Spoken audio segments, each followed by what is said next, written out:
अभी आपका एचएमएस से मैच हुआ है जो एचएलएस जीती है, तो आपसे 2 मिनट के लिए गुफ्तगू करनी थी कि आपका एक्सपीरियंस कैसा रहा एचएमएस के साथ खेल के, आपको मजा आया या नहीं आया, मैच कैसा था ओवरऑल? मैच काफ़ी अच्छा था और मैंने बहुत एंजॉय किया इस मैच को। और मैच शुरू होने से पहले से माइंड सेट था मेरा कि इसमें कुछ करना है अपनी टीम के लिए और पूरा मैच फिनिश करके आना है और जिता के आना है।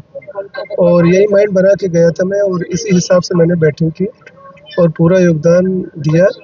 और मैं ये सोच रहा था कि लास्ट तक मैं फिनिश करके आऊँगा, बट अनफॉर्चुनेटली कैच हो गए। बट टीम जीती, इसके लिए मैं बहुत खुश हूँ और पूरी टीम ने बहुत अच्छा किया हमारी। बहुत अच्छी बैटिंग हुई, बॉलिंग हुई, थोड़ी-सी मिसफील्ड हुई, बट ओवरऑल नतीजा बहुत अच्छा रहा। Thank you so much. आप अपनी टीम के बेस्ट परफॉर्मर है, मैं चाहता हूँ आप हमेशा ऐसे ही परफॉर्मेंस करते रहें। एचएमएस के साथ आपका बहुत अच्छा मैच हुआ और आज आपने बहुत अच्छी बैटिंग करी है।